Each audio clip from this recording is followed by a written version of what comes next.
तो देखो ये चैप्टर है 11th क्लास का 11th chapter conic section.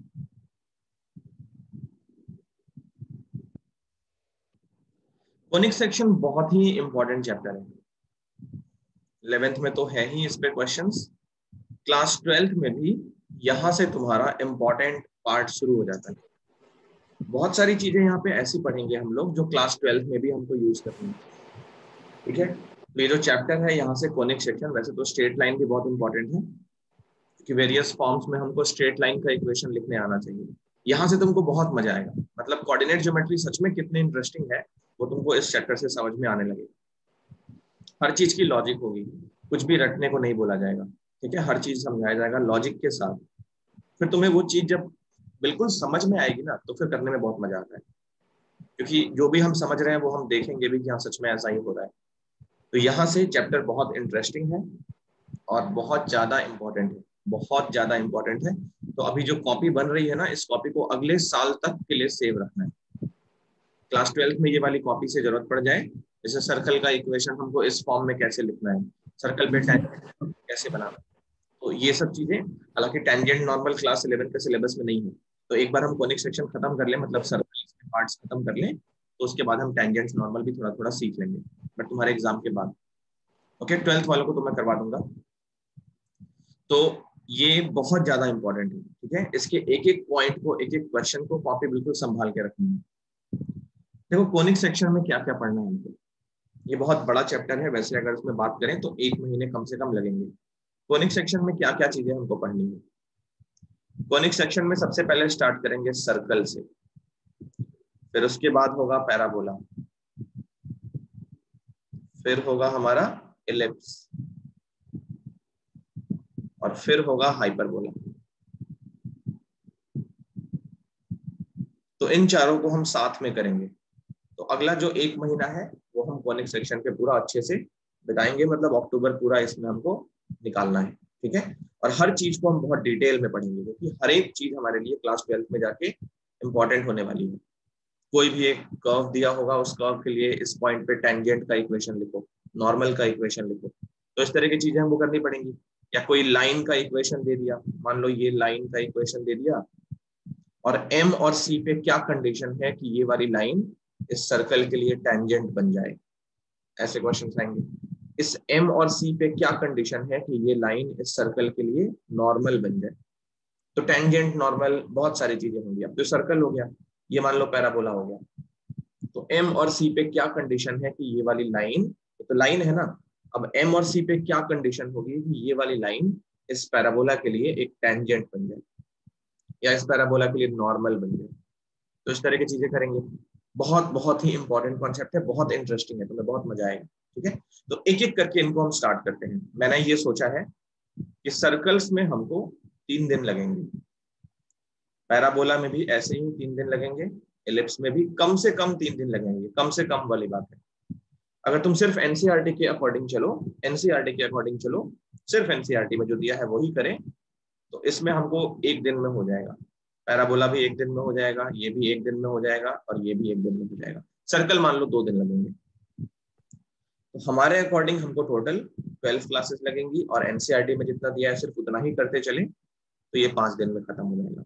School में तुम्हारे ऐसे ही होता है, 5 दिन में तुम्हारा इतना बड़ा सा इंपॉर्टेंट चैप्टर खत्म कर देंगे, बट हम ना सारी चीजों को डिटेल में पढ़ने वाले। तो यहाँ समझो, अगर तुम्हें पैराबोला एनसीईआरटी में सिर्फ 1 दिन में हो जाएगा, मैं तुम्हें कितना एक्स्ट्रा बताऊंगा, क्योंकि 2 दिन हम टाइम वेस्ट तो नहीं करेंगे। एंड सिमिलरली एलिप्स और हाइपरबोला के लिए, सर्कल में भी बहुत सारी चीजें हैं जो हमको पढ़नी चाहिए क्लास 11 में, बट वो एनसीईआरटी में नहीं दिया। तो कहने का मतलब ये 1 महीना स्कूल में कुछ भी एक्टिविटी हो, कुछ भी चीज हो, तुम्हें ये क्लास मिस नहीं करनी। सिर्फ 1 घंटे की बात है, टाइम मैनेज करना सीखो, क्योंकि अब बड़े बच्चे हो गए। 1 घंटा निकालना 24 घंटे में से कोई बहुत बड़ी चीज नहीं। ठीक है, क्योंकि इसका तुमको 12th में भी बहुत एप्लीकेशन मिलेगा। अब तुम उस टाइम पे ढूंढना शुरू करोगे कि मुझे कौन बताएगा, ये कहाँ से आएगा, तो थोड़ा मुश्किल हो जाएगा। समझ रहे हो ना? तो सारे रेडी हो? Yes sir. बाकी एक्टिव हो, जगे हो कि नहीं जगे हो? इतना लेक्चर यस नहीं, सर। तो टाइम पे रिप्लाई करते रहना। चलो, तो सर्कल से स्टार्ट करते हैं। ठीक है, ऊपर हेडिंग बना लो, चैप्टर 11 कोनिक सेक्शन, उसके बाद कुछ भी नहीं लिखना है। इतना सा हेडिंग बना लो, चैप्टर 11 कोनिक सेक्शन। अभी देखो, आज हम केवल कॉन्सेप्ट सीखेंगे, सर्कल के सारे कॉन्सेप्ट सीख लेंगे और फिर अगली क्लास में भी सर्कल के क्वेश्चंस करेंगे एक्सरसाइज में। तो आज हम सिर्फ कॉन्सेप्ट सीखेंगे, आज तुम्हारा 2 से 3 पेज बस इसी में जाएगा, कॉन्सेप्ट में। देखो, हमने अभी ना एक अभी तक की लाइफ में हमने डिग्री 1 का कर्व सीख लिया है। डिग्री 1 का जो जनरल फॉर्म होता है, डिग्री 1 अगर 1 वेरिएबल में बात करें तो ax plus B equal to 0, ये कौन सा इक्वेशन है? डिग्री 1 का कर्व है, इसको स्ट्रेट लाइन बोलते हैं इन 1 वेरिएबल। अगर डिग्री 1 का कर्व, डिग्री 1 कर्व इन 2 वेरिएबल, कर्व मैं इसलिए बोल रहा हूं क्योंकि ये मतलब जनरली तो स्ट्रेट लाइन होती है, तो कर्व हटा ही दो, डिग्री 1 की लाइन लिखो। अगर 2 वेरिएबल में बात करें तो ये होता है, मतलब ये वाला बाय डिफॉल्ट एक स्ट्रेट लाइन रिप्रेजेंट करेगा। तो ये जो लाइन होगी वो या तो वर्टिकल होगी या फिर हॉरिजॉन्टल होगी, इंक्लाइंड लाइन इससे नहीं बन सकती। ये तो एग्री करते हो सारे? जैसे 3x प्लस 5 इक्वल टू 0, इससे जब एक लाइन बनाओगे तो वर्टिकल लाइन आएगी। ऐसे ही अगर 3y प्लस 5 इक्वल टू 0 की लाइन बनाओगे तो हॉरिजॉन्टल लाइन आएगी इस तरीके से, है ना। तो अगर इस फॉर्मेट में हो ax plus B equal to 0 या ay plus B equal to 0, तो लाइन जो होती है वो या तो वर्टिकल होती है या फिर हॉरिजॉन्टल होती है। ये वाला जो फॉर्मेट हम यूज करते हैं लीनियर इक्वेशन इन 2 वेरिएबल्स का, इसमें हमको कैसी भी लाइन मिल सकती है, इंक्लाइंड हो सकती है, बहुत सारे फॉर्म इसके हमने देखे हैं। तो ये सारे हैं डिग्री 1 के इक्वेशन का जनरल फॉर्म, डिग्री 1 के इक्वेशन का। अभी हमको डिग्री 2 के इक्वेशन का जनरल फॉर्म चाहिए, मतलब दुनिया में कोई भी डिग्री 2 का कर्व उस इक्वेशन पे फिट बैठेगा। अभी जितने भी लिखे थे ना, सर्कल, पैराबोला, एलिप्स, हाइपरबोला, ये सारे डिग्री 2 के कर्व हैं। मतलब इसमें एक्स स्क्वायर, वाई स्क्वायर ऐसे टर्म्स भी आएंगे, इवन एक्स वाई का टर्म भी आ सकता है। एक्स इंटू वाई भी डिग्री 2 का टर्म है। क्यों? क्योंकि एक्स भी वेरिएबल है, वाई भी वेरिएबल है, तो इनकी डिग्रीज को हम ऐड करेंगे तो ये डिग्री 2 का टर्म है। क्वाड्रेटिक में तुमने किया होगा 10th क्लास में, जहां पे भी एक्स इंटू वाई मिलता था, तुरंत समझ में आएगा कि अच्छा क्वाड्रेटिक इक्वेशन बनने वाला है, क्योंकि वाई को फिर हम किसी लीनियर इक्वेशन से यहाँ सब्स्टिट्यूट करते थे और एक्स में डिग्री 2 मिल जाती थी। तो ये काम हमने किया है। कहने का मतलब एक्स स्क्वायर का टर्म, वाई स्क्वायर का टर्म और एक्स वाई दोनों, इन तीनों टर्म्स में डिग्री कितनी है? 2 है। तो अभी हम डिग्री 2 इक्वेशन का जनरल फॉर्म देखने जा रहे हैं। द जनरल फॉर्म, कुछ लिखना नहीं है, ठीक है। The general form of a degree 2 curve is given by, देखना, a x square plus 2h(xy) plus by square plus 2gx plus 2fy plus c equal to 0। ये है किसी भी डिग्री 2 के कर्व का जनरल फॉर्म। मतलब सर्कल भी इस फॉर्म पे आ जाएगा, सर्कल डिग्री 2 का कर्व होता है। पैराबोला भी आ जाएगा, एलिप्स भी आ जाएगा, हाइपरबोला भी आ जाएगा, इवन तुम्हारी पेयर ऑफ स्ट्रेट लाइन भी आ जाएगी। पेयर ऑफ स्ट्रेट लाइन का मतलब मैं बता दूं 2 मिनट के अंदर, ये तुम्हारे जेई के सिलेबस में है। एक दिन हम टाइम लेंगे इस पे भी, ठीक है, एक दिन हम टाइम लेंगे इस पे भी। ये कब करेंगे हम, मैं तुम्हें बता चुका हूँ, जब हम एक बार सिलेबस खत्म कर लेंगे। जैसे मेरा टारगेट ये है कि 15 दिसंबर तक हम सिलेबस खत्म कर लेंगे, तो उसके बाद का जो टाइम है ना, जैसे तुम्हारा 12 जब स्टार्ट होगा मार्च में, तो जनवरी के बाद तो हम रिवीजन और मॉक टेस्ट वगैरह शुरू करेंगे। तुम्हारा जब एक बार 11th का एग्जाम हो जाएगा फरवरी लास्ट तक, तो मार्च के 15 डेज में हम ये सारी चीजें करेंगे, बाइनोमियल थ्योरम और ये बाकी चीजें जो हमको यहाँ पे नहीं पढ़ पाए हैं, हार्मोनिक प्रोग्रेशन, ये सब। तो मैं तुम्हें स्ट्रेट लाइन का फॉर्म बना के दिखाऊं। पहली स्ट्रेट लाइन मान लो ये हो गई, a x plus b y plus C equal to 0। तो a1 b1 और c1,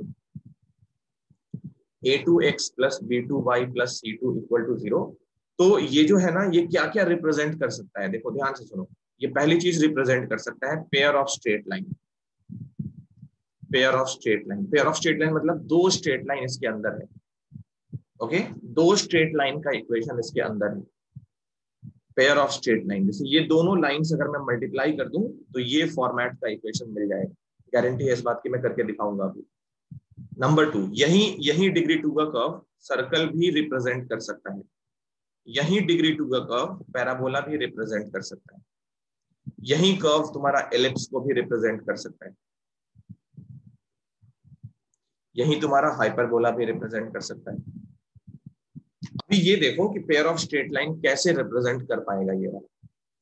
इन दोनों इक्वेशंस को मल्टीप्लाई करेंगे तभी हमको आरएचएस पे 0 मिलेगा, क्योंकि पहले इक्वेशन के आरएचएस में भी 0 है, दूसरी इक्वेशन के आरएचएस में भी 0 है।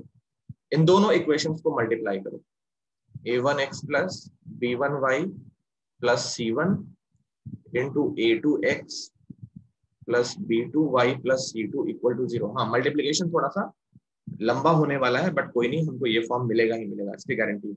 चलो मल्टीप्लाई करते हैं। पहले a1x से इन तीनों को मल्टीप्लाई करते हैं, देखना ध्यान से देखना, कुछ गलत हो जाए तो बता दो। a1x से इन तीनों को मल्टीप्लाई, तो ये बन गया a1 a2 x square, a1 b2 xy, a1 c2, यहां तक ठीक है। अब b1y से मल्टीप्लाई, नेक्स्ट मल्टीप्लीकेशन b1y से इन तीनों को, देखो b1 a1 xy, b1 b2 y square, b1 c2 y, यहाँ पे x छूट गया। नेक्स्ट मल्टीप्लिकेशन c1 से इन तीनों। हाँ, सर जो आपने जो सबसे पहला वाला लिखा उसमें b1 a2 xy होगा ना? b1 a2, वो जो z से लिखा है सबसे पहले, रेड b1 से a2। लिखा है ये वाला, सर उधर इसके अगले वाला। ये वाला। यस सर, अच्छा, okay okay okay, yes yes yes, you right, b1 a2, हाँ b1 a2 xy, ठीक है। और कोई मिस्टेक होगा तो बता देना, ठीक है। मल्टीप्लाई कर रहे हैं, कोई बहुत बड़ा रॉकेट साइंस नहीं लगा रहे हैं। अब देखो c1 से इन तीनों को मल्टीप्लाई, तो ये बनेगा c1 a2 x plus c1 b2 y plus c1 c2 equal to 0। एक बार लाइक टर्म्स को हम एक साथ रखने की कोशिश कर रहे हैं, ठीक है। लाइक टर्म्स मतलब समझ रहे हो, ये देखो x स्क्वायर का टर्म, तो ये हो गया a1 a2 x स्क्वायर, फिर xy का टर्म देखो ये रहा, और एक और मिलेगा ये वाला। तो इसमें से क्या करो, xy कॉमन कर लो, xy कॉमन करके क्या मिलेगा, a1 b2 plus a2 b1, ये मल्टीप्लाइड बाई xy। फिर y स्क्वायर का टर्म देखो ये रहा, b1 b2 y स्क्वायर, इधर ही लिख लेते हैं, b1 b2 y square, x square xy y square हो गया। अब x का टर्म देखो, तो ये रहा x का टर्म, और ये रहा x का टर्म। इसमें से x कॉमन करोगे तो क्या मिलेगा, a1 c2 plus a2 c1 into x, y का टर्म ये रहा और ये रहा, तो इसमें से y कॉमन करके b1 c2 plus b2 c1 into y, और constant term c1 c2 equal to 0। अब इसको मैच करो, देखो मैं कुछ बताता हूं, सुनना ध्यान से। इस वाले को क्या करो, इस जो ब्लैक से मैं सर्कल करता हूं ना, ब्लैक से सर्कल करता हूं, इसको स्मॉल a ले लो, ये ब्लैक जो है वो a है। इस वाले को 2h ले लो, ये अजम्पशन है, अजम्पशन हम कुछ भी कर सकते हैं। ये जो ब्लैक से सर्कल किया है इसको 2h ले लो, तो ये 2h xy हो गया। इस वाले को b ले लो, तो ये by स्क्वायर हो गया। इस वाले को 2g ले लो, तो 2gx हो गया। इस वाले को 2f ले लो, तो ये 2fy हो गया, और इस वाले को c ले लो। तो देखो ये फॉर्म मिल गया ना, कोई भी डिग्री 2 का कर्व इस फॉर्म पे आ जाती है। डिग्री 2 के कर्व का ये जनरल फॉर्म है। हमारे साथ क्या प्रॉब्लम है कि 9th और 10th में जो हमने पढ़ा है ना, ax plus by plus c equal to 0, तो डिग्री 1 में एक ही कर्व मिलता है, स्ट्रेट लाइन, तो उसमें हमको बहुत सारे टाइप्स नहीं दिखे। बट यहाँ पे डिग्री 2 का जो कर्व होता है ना, इतने सारे होते हैं, और भी बहुत सारे होते हैं, एसिम्पटोट्स भी होते हैं, रेक्टेंगुलर हाइपरबोला भी होता है ना। तो इतनी सारी चीजें होती हैं, और वो सारी की सारी के लिए फॉर्म तो यही रहने वाली है, क्योंकि सारी अगर डिग्री 2 का कर्व ही है तो उनका इक्वेशन तो इसी से निकलेगा। कुछ कुछ चेंजेस करेंगे। जैसे अभी तुम देखोगे सर्कल में ऐसा क्या करेंगे कि ये वाला कर्व सर्कल को रिप्रेजेंट कर लेगा। इसमें ऐसा क्या करेंगे, जैसे एच को क्या करेंगे, बी में और ए में क्या कंडीशन लगाएंगे कि पैराबोला बन जाए, इसी में कुछ कुछ कंडीशन लगाएंगे जिससे वो इनमें से किसी एक को रिप्रेजेंट करेगा। ये बात समझ आ रही है सबको? Yes sir. Yes sir. अब सुनो सर्कल कैसे बनता है। इसमें हम ऐसा क्या करें कि ये सर्कल को रिप्रेजेंट कर ले। ठीक है, तो जनरल फॉर्म में देखो सर्कल रिप्रेजेंट करने के लिए फॉर सर्कल, क्योंकि पहला सेक्शन हम सर्कल कंप्लीट कर रहे हैं, उसके बाद ये सीक्वेंस फॉलो करेंगे, 3 दिन इसमें लगेगा, वही चीज हम सेम सेम करेंगे। अब देखो सर्कल के लिए क्या होता है, कंडीशन कुछ होती है इस वाले पे, इसमें कुछ कंडीशंस लगाते हैं। क्या कंडीशन होती है? सबसे पहली कंडीशन होती है कि h यहाँ पे 0 होना चाहिए। h का मतलब 0, इसका मतलब कोएफिशिएंट ऑफ एक्स वाई 0। कोई भी सर्कल का इक्वेशन देख लो, उसमें एक्स वाई का टर्म नहीं होना चाहिए। अगर एक्स वाई का टर्म हो गया, एक्स इंटू वाई का टर्म हो गया, तो वो सर्कल कभी भी रिप्रेजेंट नहीं करेगी। एंड लास्ट कंडीशन, ए और बी इक्वल होने चाहिए। ए मतलब coefficient of X square, B मतलब कोएफिशिएंट ऑफ वाई स्क्वायर। तो इसका मतलब क्या हुआ, coefficient of X square should be equal to coefficient of Y square. तो ये कंडीशन अगर लगा लें इस वाले पे, तो ये वाली इक्वेशन सर्कल को रिप्रेजेंट कर लेगी। लगाते हैं condition.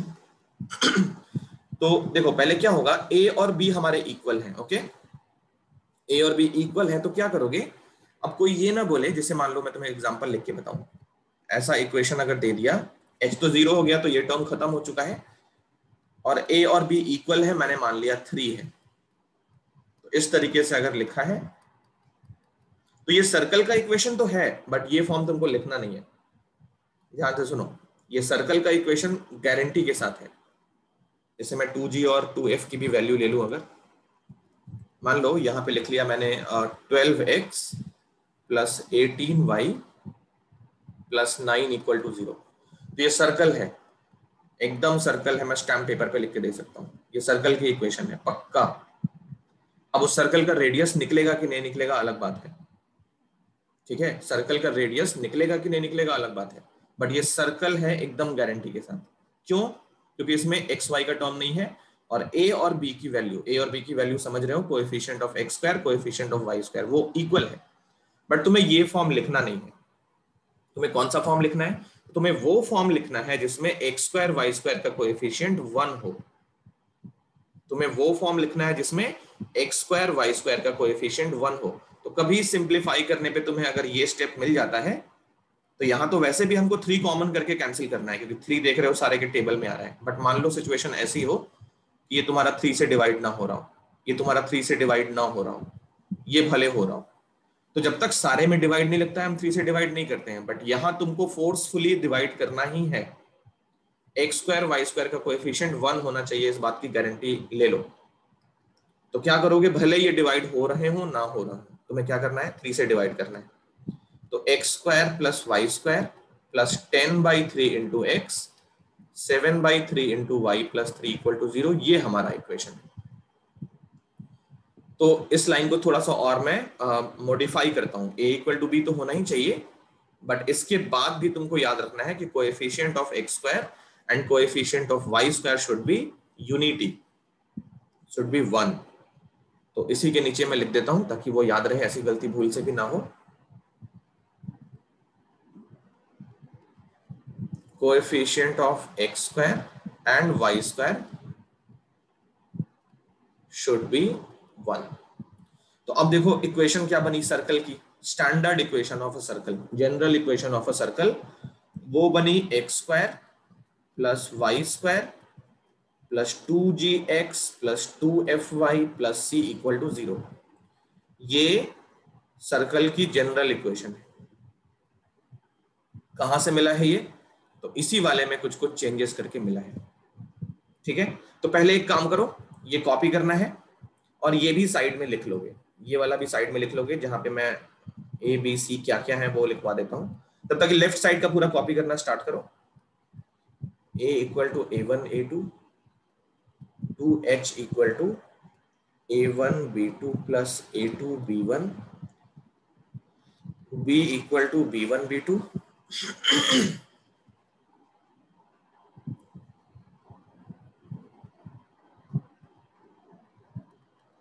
A1C2 plus A2C1 equal to 2G, B1C2 plus B2C1 equal to 2F,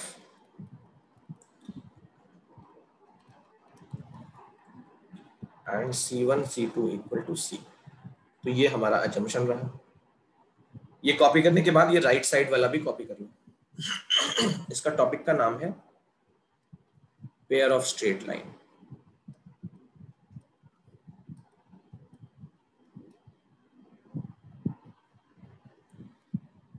copy करके फिर इन्फॉर्म करो, फिर हम आगे चलते हैं।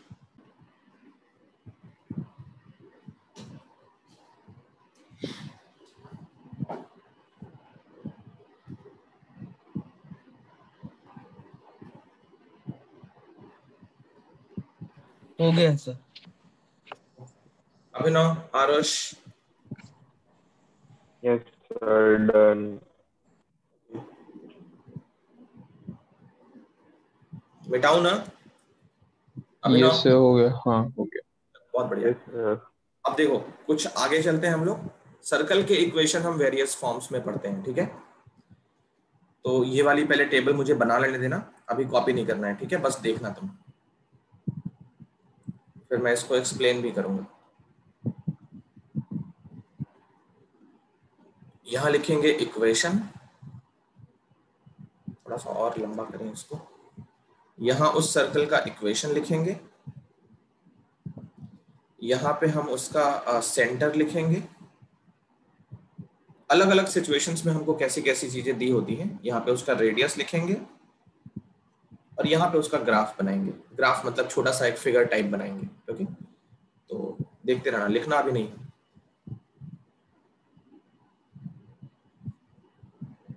अलग अलग सिचुएशंस में हम सर्कल का इक्वेशंस कैसे लिखते हैं, जैसे स्ट्रेट लाइन में पढ़े थे ना, पॉइंट स्लोप फॉर्म, सारी तो स्ट्रेट लाइन ही होती थी। Point slope form, normal form, ये सब पढ़े थे, सारी से एक ही लाइन को रिप्रेजेंट करेगी। तो सर्कल में भी हमको अलग अलग सिचुएशन दिया होता है, कभी सेंटर यहाँ है, रेडियस इतना है, कभी सेंटर वहां है, रेडियस इतना है। तो उसका इक्वेशन हम कैसे लिखेंगे? हमारे पास हर एक फॉर्म का एक जनरल फॉर्म होना चाहिए, एक जनरल फॉर्मूला होना चाहिए कि अलग अलग सिचुएशंस में हम सर्कल के इक्वेशन कैसे लिखेंगे। यहाँ पे इक्वेशन सर्कल की, यहाँ पे उसका सेंटर, यहाँ पे उसका रेडियस, और यहाँ पे एक छोटा सा ग्राफ, उसका छोटा सा एक ये क्या लिख रहा हूँ, ग्राफ या डायग्राम या फिगर कैसे बनाएंगे उसका। Number 1, X square plus Y square equal to are square, ये भी सर्कल रिप्रेजेंट करेगी, ठीक है? ये सर्कल रिप्रेजेंट करेगी। तो ये वाली जो सर्कल होगी उसका सेंटर होगा ओरिजिन पे और उसका रेडियस होगा आर। ये वाली जो सर्कल अगर कहीं देख लिए तो उसका सेंटर कहाँ पे होगा? ओरिजिन पे, और रेडियस कहाँ कितना होगा? 5, मतलब आर के इक्वल। और इसका ग्राफ कैसे बनेगा फिर? बहुत सिंपल, सेंटर अगर ओरिजिन पे है तो ये ऐसे बनेगा ना, सेंटर अगर ओरिजिन पे है और रेडियस अगर आर है तो ये चारों जो कट लगाया जा रहा है वो आर के इक्वल होगा, है ना? और सेंटर कहाँ पे होगा? ओरिजिन पे। तो एक एग्जांपल छोटा सा इसी के अंदर, X square plus Y square equal to 16, तो इसका सेंटर कहाँ पे होगा? जल्दी से बताओ। 0,0 0,0, हाँ, और रेडियस कितना होगा? सर 4। 4, और इसका ग्राफ कैसा बनेगा? इसी में ये 4 हो जाएगा। अब जैसे मान लो मैंने कुछ क्वेश्चंस पूछ दिए, ये सर्कल दे दिया और पूछा ये सर्कल एक्स को कहाँ पे कट करती है, वाई को कहाँ पे कट करती है, तो पहले ये ग्राफ मेरे माइंड में बैठ जाना चाहिए। एक्स को कहाँ पे कट करती है, वाई को कहाँ पे कट करती है, मतलब इस सर्कल का एक्स और वाई इंटरसेप्ट चाहिए। तो ये तो ऑब्वियस है ना, स्ट्रेट लाइन क्या कर सकती है? एक्स एक्सिस को मैक्सिमम सिंगल प्लेस पे कट करती है। तो इस वाले इक्वेशन में अगर हम ये पता लगाना चाहते हैं कि ये वाली लाइन x को कहाँ कट करेगी, तो क्या करते हो? y को 0 पुट करके x निकालते हो ना। तो x की तो यूनिक वैल्यू आती है, सिंगल वैल्यू आती है, क्योंकि लाइन x को एक ही प्लेस पे कट कर सकती है। बट इसी इक्वेशन में ये मान लो सर्कल दे दिया और पूछ रहा है कि x को कहाँ पे कट करता है, तो x को तो दो जगह पे कट कर रहा है, एक बार यहाँ पे कर रहा है, एक बार यहाँ पे कर रहा है, तो कहने का मतलब x की दो वैल्यूज आनी चाहिए।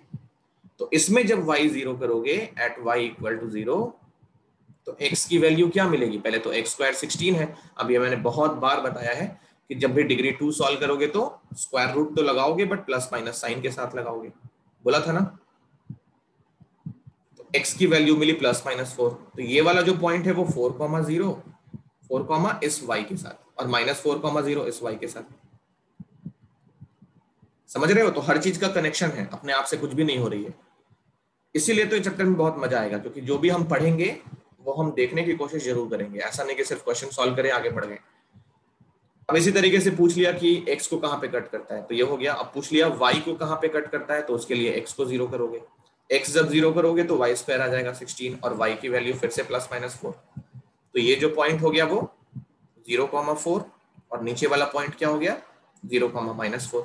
वैसे भी इस सर्कल का रेडियस तो 4 ही होना था, वो तो हम पहले ही बता चुके थे। तो ये पॉइंट 4 है, ये 4 है, ये 4 है और ये 4 है। बोलो बात समझ में आ रही है? तो ये फर्स्ट टाइप कर लिया हमने। सेकेंड, अब थोड़ा सा इक्वेशन में चेंज करता हूँ, देखो। सर हाँ अगर मान लो रेडियस 7 होता, वो ओके जैसे okay X square plus Y square equals to 7 होता, तो ओके रेडियस क्या गुड, होता? √7, गुड क्वेश्चन। रूट। हाँ √7 का स्क्वायर लिख सकते हो इस तरीके से। तो यहाँ पे सेंटर फिर से 0 0 और रेडियस की वैल्यू √7। गुड क्वेश्चन अभिनव। तो √7 हो जाएगा। अगर ये परफेक्ट स्क्वायर नहीं हो तो रूट के अंदर डाल देना उस नंबर को, क्योंकि कोई भी नंबर अगर परफेक्ट स्क्वायर नहीं है और हमें स्क्वायर में लिखना है, जैसे मान लो 10 है, 10 को हम कैसे स्क्वायर के फॉर्म पे लिख सकते हैं, तो उसको √10 बना लो ना, तो इसका रेडियस √10 हो जाएगा।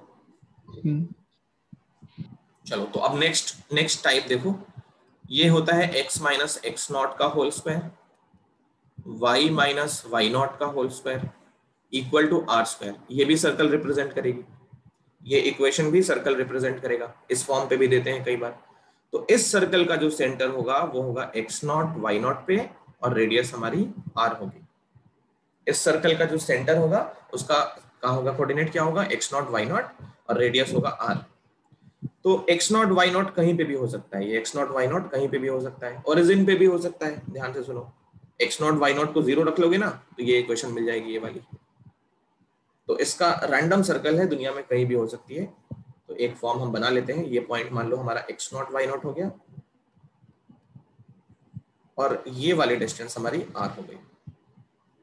ओके, तो ये फॉर्म भी सर्कल के इक्वेशन को रिप्रेजेंट करता है। जैसे एक example, x plus 3 whole square y minus 7 whole square equal to 10। चलो इसका सेंटर बताओ कहाँ पे है। -3,7। Very good, -3,7। ध्यान रखना ये वाला form, x minus x not Y minus x not. तो x प्लस 3 का होल स्क्वायर है, इसको कैसे लिखोगे, x प्लस 3 का होल स्क्वायर है, अगर हमें x माइनस एक्स नॉट लिखना है कैसे लिखेंगे, देखो x माइनस ऑफ -3 इसका whole square, x minus x not तो 3 हो जाएगा ना माइनस का, तो ये फॉर्म है। और थर्ड फॉर्म वो है जो हमने अभी थोड़ी देर पहले सीखी है, दुनिया की कोई भी सर्कल अपने स्टैंडर्ड फॉर्म पे तो आ ही जाएगी। तो ये फॉर्म देखो, X square plus Y square plus 2gx plus 2fy plus C equal to 0। अगर यही फॉर्मेट दे दिया है तो इसका सेंटर कहां पे लिखोगे, ध्यान से देखो, इसका सेंटर होगा -g -f पे। इस सर्कल का सेंटर कहां होगा, -g, -f। और इसका जो रेडियस होगा वो होगा g square plus f square minus C under root of it. थोड़ा सा याद करना पड़ेगा, इस सर्कल का सेंटर होगा -g, -f पे और इसका रेडियस होगा under root of g square plus f square minus c. तुम्हें ये g और f की वैल्यू और c की वैल्यू इक्वेशन देख के बहुत इजीली मालूम चल जाएगी। मैं एक एग्जांपल करवा देता हूं ताकि तुम्हारा ये और क्लियर हो जाए।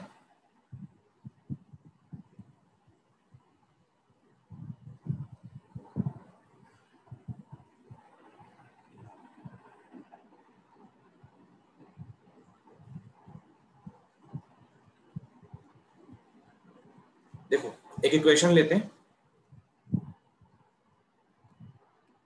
x² square plus Y square. अच्छा, ये वाला कैलकुलेट करके मतलब रियल नंबर आ जाए वो ध्यान रखना पड़ेगा। अगर क्वेश्चन लेना है तो जी, एफ और सी इस तरीके से लेना है कि ये वाला रियल नंबर आ जाए। तो पाइथागोरियन ट्रिपलेट बताओ कोई भी।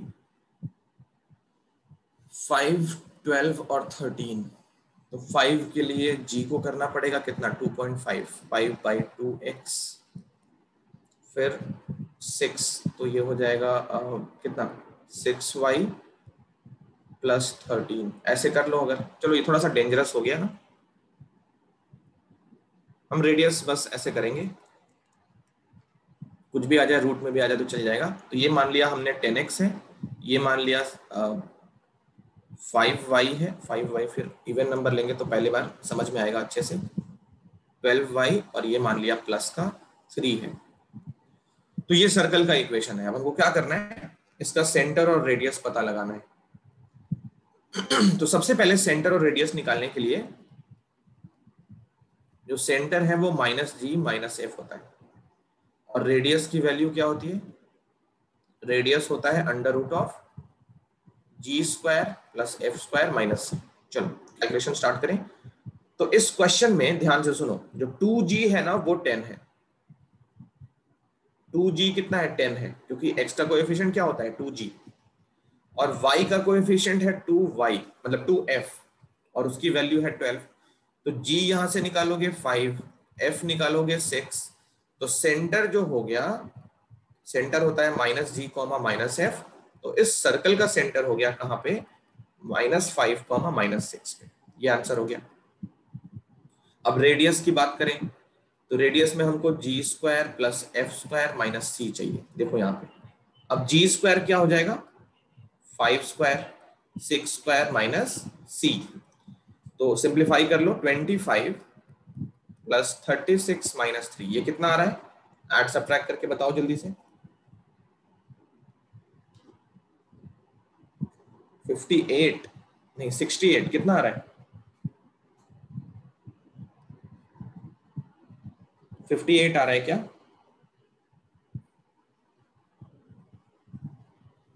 Yes sir. तो ये हो गया 58, और यहाँ लिख दोगे यूनिट्स, √58 इसका रेडियस है।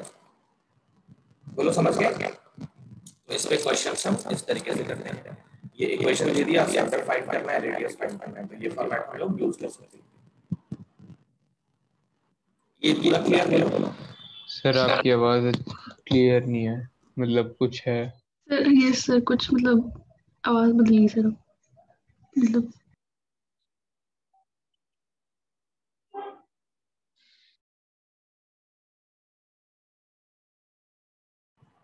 अभी ठीक है। Yes sir. तो ये देखो, इक्वेशन अगर इस तरीके से दिया हो तो उसका सेंटर और रेडियस हम ऐसे फाइंड कर सकते हैं। ठीक है, चलो इसको कॉपी कर लो, टेबल भी और ये नीचे वाला भी।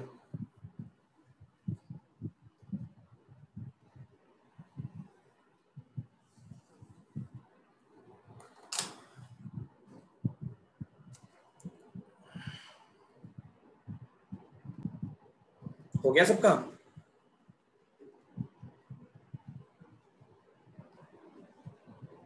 Yes sir. Yes sir. चलो जिनका हो गया, इस आंसर को ना क्रॉस चेक करने का एक तरीका बताता हूँ।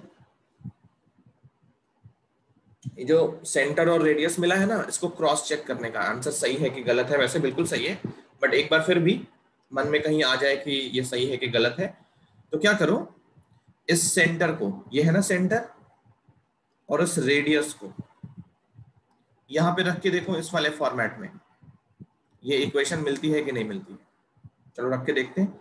तो x माइनस x0, ये हो गया x प्लस 5 का whole square, y minus y0, तो y प्लस 6 का whole square, equal to r square, इसका स्क्वायर करोगे तो 58। ये जरा सिंप्लीफाई करके देखो, तो ये हो गया x² plus 10x plus 25, y² plus 36 plus 12y, और 58 को भी इधर शिफ्ट कर लो, सिंप्लीफाई करके देखो। तो x² सबसे पहले लिख लो, फिर y² उसके बाद लिख लो, फिर 2gx का टर्म लिख लो, फिर 2fy का टर्म लिख लो, और फिर कांस्टेंट टर्म लिख लो। तो 25 प्लस 36 माइनस 58 करो जरा सिंप्लीफाई। 25 प्लस 36 माइनस 58 कितना आता है ये? 50 कितना हो गया? 61 माइनस 58 ना, प्लस 3 आ गया। देखो तो 2 मिनट में चेक भी कर सकते हो कि हमारा आंसर सही आ रहा है कि नहीं आ रहा है। ये इक्वेशन मिल जाती है। तो ये चेक करने का तरीका भी लिख लोगे, इसको भी लिख लो। ये सारे ट्रिक्स हैं, ठीक है। एक भी नंबर सर्कल में हमको नहीं गंवाना है। सर्कल क्या मतलब, पूरे मैथमेटिक्स में कहीं भी नहीं कटाना है। लेकिन जो चीज सच में बहुत इजी है उस पर तो मैं फोकस करूंगा, उस पर तो मैं प्रेशर डालूंगा कि इसमें एकदम परफेक्ट होकर एग्जाम में जाना है। 0.1 भी कहीं पे भी हमको कोई कंफ्यूजन कहीं पे भी ना रह जाए। तो कोऑर्डिनेट ज्योमेट्री वैसी चीज है। जल्दी से कॉपी करो फिर हम आगे चलेंगे।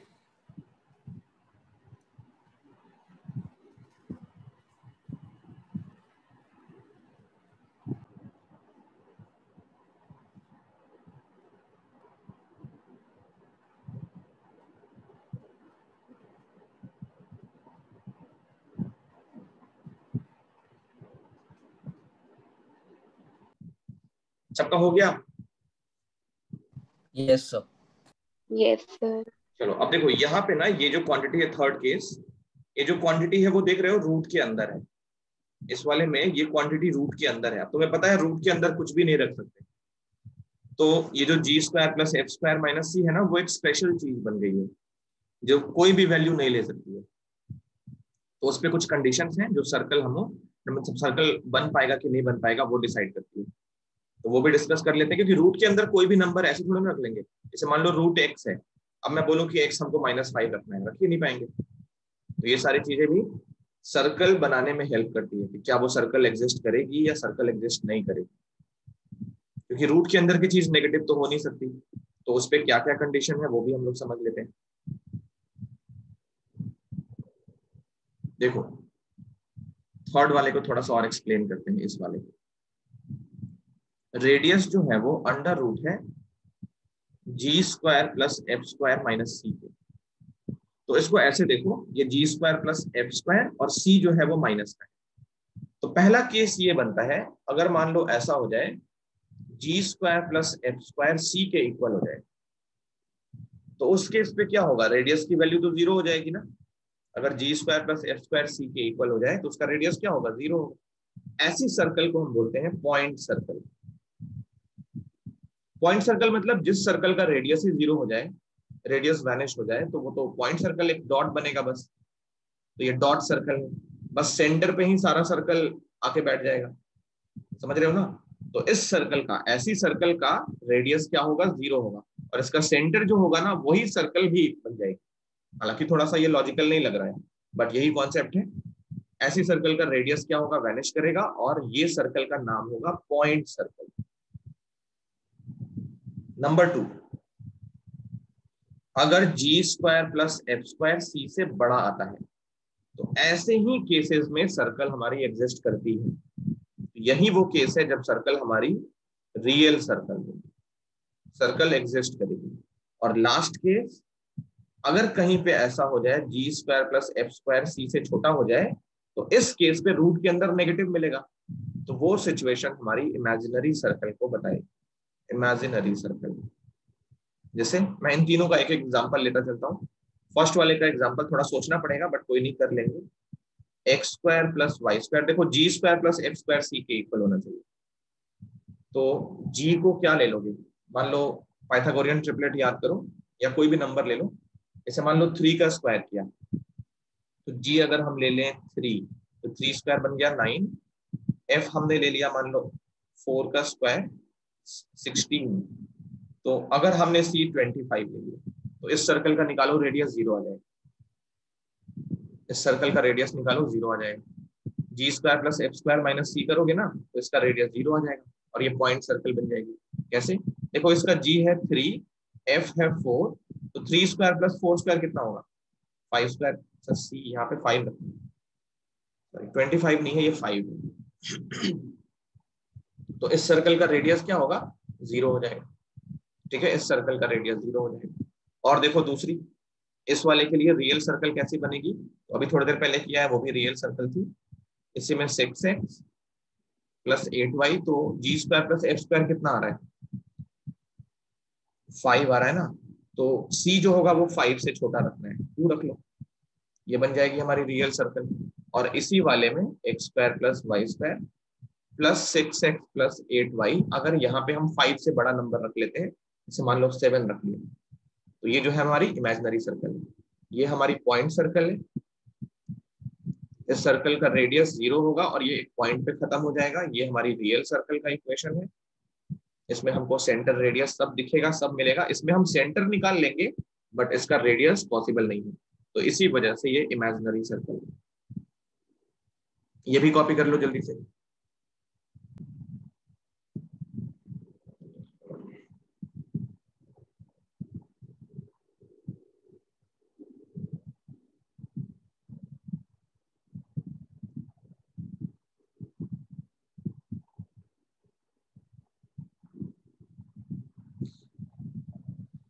नहीं, इसमें थोड़ा सा करेक्शन करना है हमको। ये देखो G square plus F square सी रूट के अंदर है, रुक जाओ। जी स्क्वायर कितना हो गया? 3 स्क्वायर 9, ये हो गया हमारा 16, ये 25 होगा, पहले वाला ही सही था। इस वाले में देखते हैं तो ये माइनस कर दो, कितना आ रहा है? 25 माइनस 23, ये करेक्ट है। इस वाले में 25 से बड़ा नंबर रखना है, तो 27 ले लो। अब ये जाके इमेजिनरी बन जाएगी, क्योंकि ये पूरा रूट के अंदर है ना। मैं पहले रूट निकाल के सोच रहा था, तो ठीक है, ये हमारा तीनों एग्जांपल हो गया। 25 माइनस 25 0, पहला सही है। 25 माइनस 2 23, ये भी सही है। 25 माइनस 27, ये भी सही है। ठीक है, अब कॉपी कर लो।